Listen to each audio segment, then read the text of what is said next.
16, 17, 18 जुलाई को ज्ञापन देंगे। हरियाणा का यह फैसला हुआ है कि अपने अपने जिले के सभी संगठनों से लोकसभा के जो संगठन है वो कोऑर्डिनेट कर लें। 10 लोकसभा सीटें हैं, 5 राज्यसभा की सीट है जिसमें 4 सांसद हैं, 1 खाली है अभी। और जिस दिन एमपी मौजूद रहे इन 3 दिनों में, उस दिन आप एमपी को प्रदर्शन करते हुए ज्ञापन दें। दूसरा जो फैसला यहां से हुआ है वो हुआ 9 अगस्त को। आपको पता है 9 अगस्त बहुत महत्वपूर्ण दिन है। आजादी के आंदोलन में 9 अगस्त को अगस्त क्रांति जिसको बोलते हैं, अंग्रेजों भारत छोड़ो का नारा दिया था, तो उसको भी संयुक्त किसान मोर्चा हर साल किसी न किसी रूप में उसको याद करता है। तो अब की बार का मुद्दा है कॉरपोरेट भारत छोड़ो, यानी कि हमारी मांग रहेगी WTO में जो भारत शामिल है वो WTO से बाहर आए, ताकि वैश्विक षड्यंत्र से भारत की खेती और किसानी देश को बचाया जा सके। तो कॉरपोरेट से जो है मुक्ति दिलाई जाए, यानी कि एक तरह से इस सरकार में कॉरपोरेट और सांप्रदायिक गठजोड़ है, तो वो देश को मिलकर के लूटने का काम कर रहे हैं। आपको पता है अंबानी के बेटे की शादी हुई है, आप ये मान सकते हो भारत के इतिहास की वो सबसे महंगी शादी है।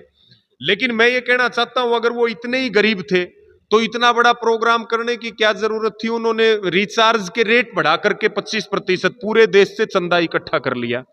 अरे भाई, एक मतलब वो अंबानी का बेटा है, वो अनंत अंबानी, अगर वो अंबानी का बेटा ना हो ना तो उसने कोई मतलब पाली भी कौन रखा पशुओं का।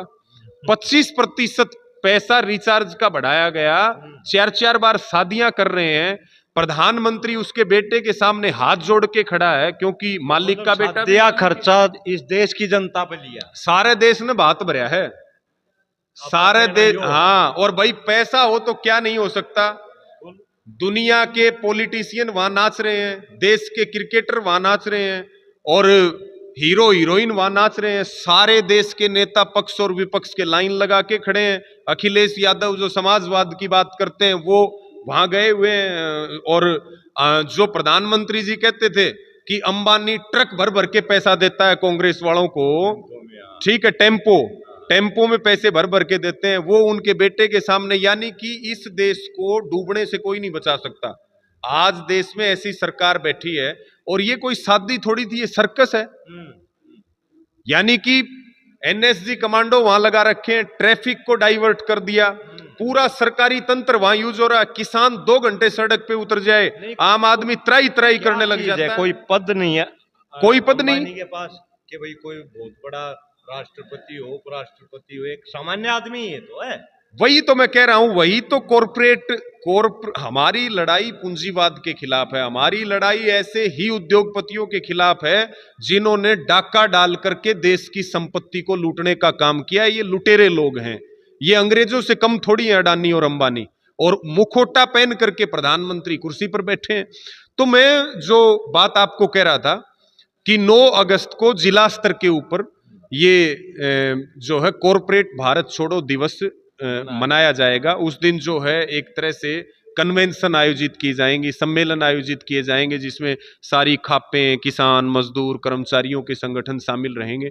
इसके साथ में आज की मीटिंग में महत्वपूर्ण जो मुद्दा है वो है हरियाणा के इश्यूज जो हैं। हरियाणा में आपको पता है बीमा क्लेम का बहुत बड़ा मुद्दा है, बर्बाद फसलों के मुआवजे का बहुत बड़ा मुद्दा है, भावांतर भरपाई का पैसा आज तक नहीं मिला। 5 साल पहले किसान से लाखों रुपए ट्यूबवेल कनेक्शन के नाम पे ले लिए, आज तक यानी कि ये तो वो सरकार है कि घोड़ों को नहीं है घास और गधे खा रहे हैं च्यवनप्राश, ठीक है। तो आप देखिए, पैसा ले लिया, चीज नहीं मिली। 10 HP से नीचे सोलर का कनेक्शन दे रहे हैं। हम जिस बेल्ट से आते हैं वो सारा क्या है, मतलब बालू रेतीला इलाका है, टिब्बे हैं, वहां पे सोलर का कनेक्शन कामयाब नहीं है। उसके बाद बीमा कंपनियां नहीं है बीमा करने के लिए। मुआवजा लुहारू में आपने देखा भी होगा, एक घोटाला पकड़ा, वहां 17 तारीख को पंचायत भी है। असल किसान की बजाय नकली किसान को मुआवजा मिल गया। किसान की डेथ हो रही है, उसका मुआवजा गया हुआ है झारखंड में, बिहार में, राजस्थान में। JP दलाल की नाक के नीचे घोटाला हो रहा है। इसके बाद जो है ये सरसों का पैसा आज तक किसानों को नहीं मिला। जगह जगह हमारे आंदोलन चल रहे हैं। यानी कि हरियाणा के जो तमाम हमारे इश्यूज हैं उन इश्यूज को लेके भी आज संयुक्त किसान मोर्चा की मीटिंग में ये बिल्कुल तय हुआ है कि सरकार या तो हमारी बात को मान ले। सोसाइटी का भी मुद्दा है, पोर्टल, ये पोर्टल की सरकार है। इस सरकार का हमने एक हिसाब किताब निकाला है मोटा मोटा कि असल किसान की फसल नहीं बिकती, बीजेपी वाले की फसल बिकती है। रजिस्ट्रेशन उसके हो जाते हैं, डेढ़ हुई, रिजल्ट जीरो। अब मुआवजा आ गया 2020 से लेके 24 तक के में घोटाला। तो हमारी मांग है सरकार ये पोर्टल वोर्टल ये सारी बंद करे, सोसाइटियों को सरकार दोबारा जिंदा करे। किसानों की फर्द ले रहे हैं, बड़े षड्यंत्र चल रहे हैं सरकार के। तो इन इश्यूज को लेके 20 जुलाई तक का अल्टीमेटम हरियाणा के मुख्यमंत्री नए नवेले हैं नायब सिंह सैनी। आजकल वो पंजाब में मुख्यमंत्री नहीं आए थे, वो अमरिंदर को हटा के वो बदला था चन्नी स्टाइल में वो काम कर रहे हैं। तो चन्नी का तो हाँ तेज रफ्तार से। तो हम ये कह रहे हैं कि मुख्यमंत्री जी हमारी इन मांगों का समाधान कर दे, नहीं तो 20 जुलाई के बाद आपके घेराव का कार्यक्रम भी संयुक्त किसान मोर्चा हरियाणा उसकी तारीख तय कर देगा। इसके साथ में लगभग इन सारे मुद्दों के ऊपर एक बड़ा जो मुद्दा है वो मुद्दा है विधानसभा चुनाव का, जिसके लिए विशेष तौर पर संयुक्त किसान मोर्चा ने निर्देशित किया था कि आप अपने स्टेट में एसकेएम की मीटिंग करके और उसका आगामी रणनीति बना लें। विधानसभा चुनाव को लेके हमारा स्टैंड बिल्कुल क्लियर है। लोकसभा चुनाव में जो हमारा स्टैंड था वही स्टैंड हमारा विधानसभा चुनाव में है। उसका रीजन ये है कि सीटें घटने के बावजूद भी इनका अहंकार सातवें आसमान पे है। और हरियाणा से बीजेपी की सरकार को उखाड़ फेंक दिया जाएगा तो फिर पंजाब से जो ट्रैक्टर आंदोलन के लिए चलेंगे उनको हरियाणा में कोई अड़चन नहीं आएगी। वो दिल्ली तक बिना किसी रुकावट के, बिना ब्रेक मारे जाएंगे, सीधा दिल्ली की छाती पर जाकर के ट्रैक्टर रुकेगा। वो तो प्रधान जी संवैधानिक रूप से देखा जाए तो अब भी नहीं रोक नहीं सकते, लेकिन रोक रखा है। यहां तक कि सरकार किसानों को बदनाम कर रही है। हमारे लोकतंत्र की और संविधान की धज्जियां उड़ा करके तो कुछ भी कर लो, अदरवाइज क्या हक है उनको। पिछला आंदोलन आपने कवर किया, हम दिल्ली जा रहे थे, हमें जेलों में डाला गया, हमें जो है रास्तों को खोद दिया गया, उसके बावजूद भी किसान गया। और अब भी हम ये बात कह रहे हैं जिस दिन हमें दिल्ली जाना होगा दुनिया की कोई ताकत नहीं रोक सकती। लेकिन अब संयुक्त किसान मोर्चा का निर्णय यह है कि राज्यों को मजबूत करो। 10 जुलाई की मीटिंग में 17 राज्यों के प्रतिनिधि मौजूद थे, यहां तक कि वो राज्य जो तमिलनाडु, कर्नाटका, तेलंगाना, महाराष्ट्र, ऐसे आंध्रा, तमाम वो। तो इसमें मैं अंतिम बात कहूंगा कि जो विधानसभा के चुनाव हैं उसमें हम निश्चित तौर पे बीजेपी के खिलाफ वोट की अपील करेंगे। बीजेपी के खिलाफ जनता वोट करे। हरियाणा में जो क्राइम को जन्म देने वाली सरकार है, बेरोजगारों के सपने कुचलने वाली सरकार है, महंगाई को आसमान में ले जाने वाली सरकार है, महिला सुरक्षा की धज्जियां उड़ाने वाली सरकार है, किसान हो, सरपंच हो, कर्मचारी हो, मजदूर हो, आंगनबाड़ी वर्कर हो, सबको लाठियों से पीटने वाली सरकार है।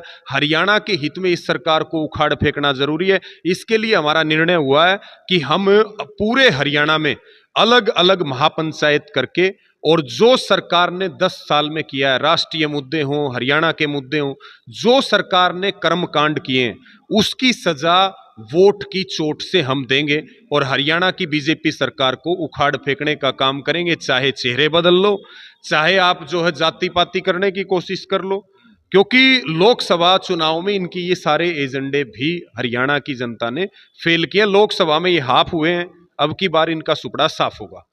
मेरा अंतिम सवाल है जी प्रधान जी कि कुछ किसान नेताओं का ये कहना है कि भाई हम के सिर्फ लट खाने के यहाँ, तो क्या किसानों को प्रतिनिधित्व तो हरियाणा की राजनीति में मिलना चाहिए, ना मिलना चाहिए, इस पे भी संयुक्त किसान मोर्चा का क्या विचार है? देखिए, संयुक्त किसान मोर्चा का कोई राजनीतिक एजेंडा है नहीं।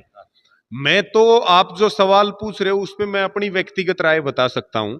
दूसरी बात यह है कि हम भी सबसे ये अपील कर रहे हैं कि सरकारें आती जाती रहेंगी। आज हमारी भारतीय जनता पार्टी के खिलाफ लड़ाई है, कल को सरकार बदल के दूसरे पार्टी की आएगी तो उसके खिलाफ भी हमें आंदोलन करने पड़ेंगे। इसलिए आप ध्यान अपना आंदोलन पे रखो, ना कि किसी के स्टेज पे चढ़ना, किसी के जो है माइक पे बोलना, या किसी पार्टी का कार्यकर्ता बनके अगर आंदोलनकारी काम करेंगे तो भविष्य में मतलब किसान मजदूर कौम को इसके नुकसान उठाने पड़ेंगे। आप अपने संगठन को मजबूत करो, आंदोलन को मजबूत करो। आज हमारा जो ध्यान है वो केवल और केवल बीजेपी को हराने पर है। हम किसी को जिताने के लिए काम ही नहीं कर रहे, ना हम खुद ये सोचते कि हम कहीं से सीट टिकट पा लें और चुनाव लड़ लें। राजनीति में बदलाव के हम बिल्कुल खिलाफ नहीं है, लेकिन आज के दिन बीजेपी को उखाड़ फेंकना जरूरी है। आगे आने वाली जो सरकार है वो ठीक काम करेगी तो बहुत बढ़िया बात है, नहीं तो उसके खिलाफ भी मुहिम चलेगी। और मैं तो कह रहा हूं ये जो आंदोलनकारी हैं ये 5 साल संघर्ष करें, उसके बाद जो है जनता तो आपको ढूंढेगी। आगे आने वाला समय इतना खतरनाक है कि जो ये सांप्रदायिक कॉरपोरेट का जो गठजोड़ है, इतना खतरनाक समय है कि आपको चुनाव लड़ने वाले लोग नहीं मिलेंगे। आपको संघर्ष, ये बात ठीक है, बहुत लोग कहते हैं हमें भी कि लठ कोई खाए, लठ कोई खाए, विधायक और एमपी कोई बने, लेकिन आज ऐसी स्थिति हमारी नहीं है। हम चुनाव में जाएंगे तो जो हमारा आंदोलन है वो टूट जाएगा, वो बिखर जाएगा। उसको लीड करने वाले लोग चुनाव में चले जाएंगे। पीछे से जो है बड़ा परिवर्तन जब भी होगा वो आंदोलन से होगा। तो आपका कहने का मतलब ये है कि आगामी बस एक बार 5 साल तो न्यू टकरम टकरा, बस एक बार खींच के रहना, हाँ बढ़िया। एक क्या पता आगे भी संघर्ष ही करना पड़े। देखो संघर्ष से बड़ी तो कोई चीज है ही नहीं, और संघर्ष में संतुष्टि है। राजनीति की तरफ तो आदमी किस लिए भागता आपको पता है। मैं राजनीति के खिलाफ भी नहीं हूं, जाना चाहिए युवाओं को, जिसको भी मौका मिले जाना चाहिए सदन में। आवाज से वो लोकसभा हो, राज्यसभा हो, विधानसभा हो, किसान मजदूर की और बेरोजगार की आवाज को मजबूती के साथ उठाना चाहिए। हम सड़क पर लड़ लेंगे, वो सदन में लड़ेंगे, तो उससे हमारी ताकत बढ़ेगी। जी, तो ये थे रवि आजाद जिन्होंने अपने विचार रखे। भाई साहब आपका बहुत बहुत धन्यवाद। जी जी, आपका भी बहुत बहुत धन्यवाद। राम राम।